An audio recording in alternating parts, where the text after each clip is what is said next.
Gavumenti emwanyi ezirinyisizza yasirika yabula. Twegendereze abantu bonga bali mu kukozesa tukozesa all the time. Ekibi n'ekirungi bo tibabiraba. Gavumenti eno erina byekoze ate bingi. Kyamali namutegere tabadde wano abagambye atya ti gavumenti sente ezikola ki ezituwa ekyo tukikubireko mu ngalo. Tulemenga kwogera biri byokka.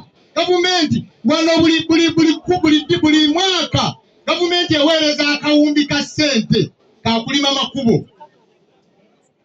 Omusajja omu yabuuza nti ogamba nti gavumenti ekubeererewo naye kakati gwe kikyokoze okubeezaawo gavumenti.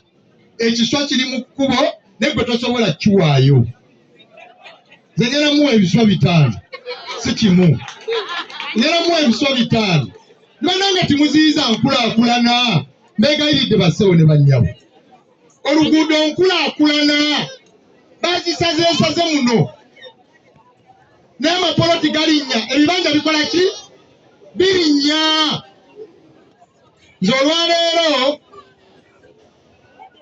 bubadde bukya ku makya nfunye ebbaluwa okuva mu ofiisi ya pulezidenti ne bagindeetera nga gavumenti eya Yoweri Kaguta Museveni ekkiriza ekitundu kyaffe kino eky'Emawogola mu programu ya rural electrification twongeze tutambuze amasannyalaze. Muwulira naye batusabye nti awamu amasannyalaze weganaayita please togalemesa. Amasannyalaze tugeetaaga. Tukkiriza nti amasannyalaze tugeetaaga timugalemesa. Oli agamba tojja kuyisa ano masannyalaze, oli agamba tojja kuyisa ano oluguudo naye nga n'oluguudo naawe lwoyitamu si lulwo.